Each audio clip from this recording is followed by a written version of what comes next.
আসসালামু আলাইকুম, welcome back to my channel and new video.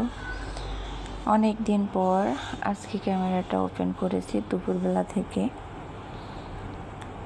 তো আমি আজকে নদীর মাছ, পাঙ্গাস মাছ রান্না করব। এই জন্যে একদম কচি একটা কুমড় নিয়ে এসেছি বাজার থেকে। ওইটা হালকা ভাজি করে তারপরে রান্না করব।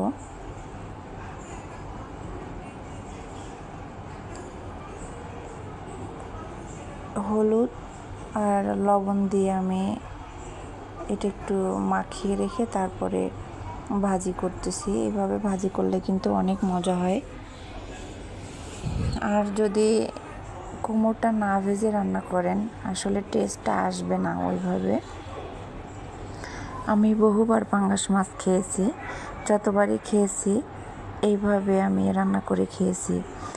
আর আবার পাঙ্গাস মাছ আমি অন্যর হাতেও খেয়েছি, তারা কখনোই দেখছি যে এই কুমড়ো ভাজে না, না ভেজে রান্না করে, তখন ওই টেস্টটা আসলে আমি পাই না। এই যে সেই মাছটা অনেক বড় একটা মাছ। অনেকেই পাঙ্গাস মাছ খায় না, কিন্তু আমার কাছে খুব ভালো লাগে পাঙ্গাস মাছ। আর চাষের পাঙ্গাসটা কিন্তু গন্ধ হয়, আর নদীর পাঙ্গাসটা কখনোই গন্ধ হয় না। অনেক বড় বড় পিস হয়েছে, আসলে আমার জন্য একটা পিস অনেক বড় হয়ে যায়, তো দুইজন হলে ঠিক আছে।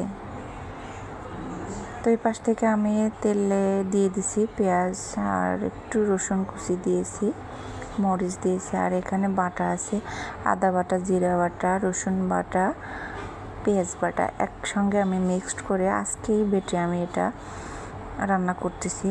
ফ্রিজের বাটা না, আর আমার সব ফুরিয়ে গিয়েছে বাটা ঘষা।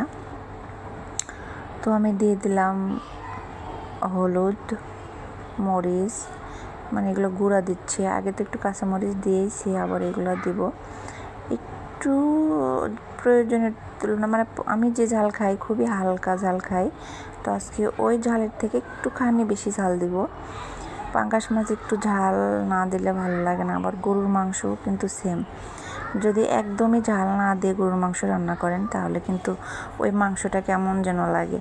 আর একটু যদি ঝাল দেওয়া যায় তাহলে ভালো লাগে। ঝাল বলতে আবার সেই ঝাল না যে মানে চোখ মুখ দিয়ে পানি আসবে, এরকম না, হালকা একটু ঝাল, মানে আমরা তো ঝালই খাই না। তো এই যে আমার রান্না হয়ে গিয়েছে, বাটিতে উঠাচ্ছি, খাবো দুপুরবেলা। তো এই যে আমি আর আমার ছোট ছেলে খাবো, আমি ওকে খাওয়াই দিব একসাথে। আমি আর আমার ছেলে খাবো একসাথে, আর বড়টার সাথে ওর বাবা আর বড় ছেলেটা খাবে। তো বিকালবেলা হয়ে গেছে, ভাবলাম যে কি করি, বিকালে একটু পুডিং বানাই। তো আমি 3টা ডিম দিয়ে, দুধ আমি কালকে থেকেই জ্বালায় রাখছিলাম, তো সেই দুধ দিয়েই আজকে একদম 1 কেজি দুধ, মনে হয় ½ কেজিও অন্যায়, এত কম হয়ে গিয়েছে। তো এই যে আমি ডিম, চিনি, মানে যা যা লাগে পুডিং বানাতে, তো সবগুলোই দিয়ে মিক্সড করে আমি ছাঁকনি দিয়ে সেঁকে নিচ্ছি। আর ছাঁকনি দিয়ে সেঁকে নেওয়ার একটাই কারণ, ওই যে ভিতরে লাম্পস থাকে, আপনার হয় না, যেটা হাত দিয়েও যদি আপনি মাখান তাও ওইটা যাবে না, কেমন যেন একটু থাকে। চামচ দিয়ে তো আমি করে হাত দিই না। তো ওই যে আমার ওইটা বসাই দিয়েছি, দিয়ে হয়ে গেছে। আমি আর বসানো সময় ওপেন করি নি ভিডিওটা, আসলে এক হাতে ক্যামেরা এক হাতে কাজ করা খুব কিন্তু কঠিন হয়ে যায়। তো হয়ে গিয়েছে, আমি একটা হেজাব পিন দিয়ে আমি দেখতেছি যে আসলে আমার এটা হয়েছে কিনা। খুবই সুন্দর হয়েছে, একটুকু ওর ভিতরে নাই, মানে কাঠির সাথে কিছুই ভরে নাই।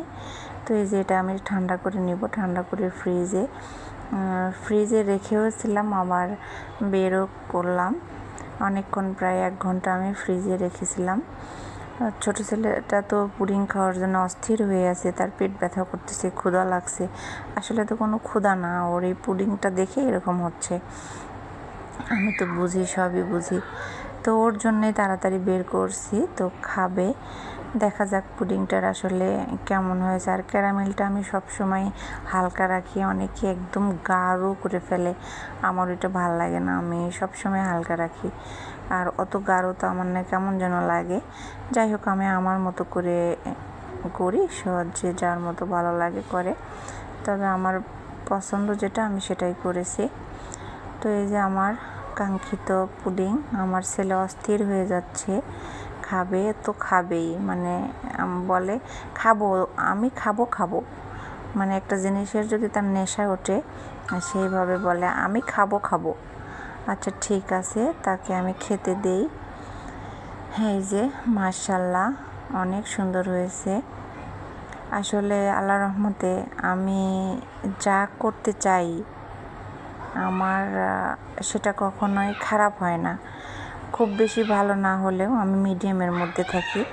একবারে ফেল আমি কোনো জিনিসই আজ পর্যন্ত করি নাই, সেটা জীবনের ওই সব কিছুতেই, রান্না হোক আর আমার যা দরকার, আমি যখন যেটা চেয়েছি বা যেটা করব আল্লাহর রহমতে আমি সেটাই করেছি এবং সেগুলাই পারি।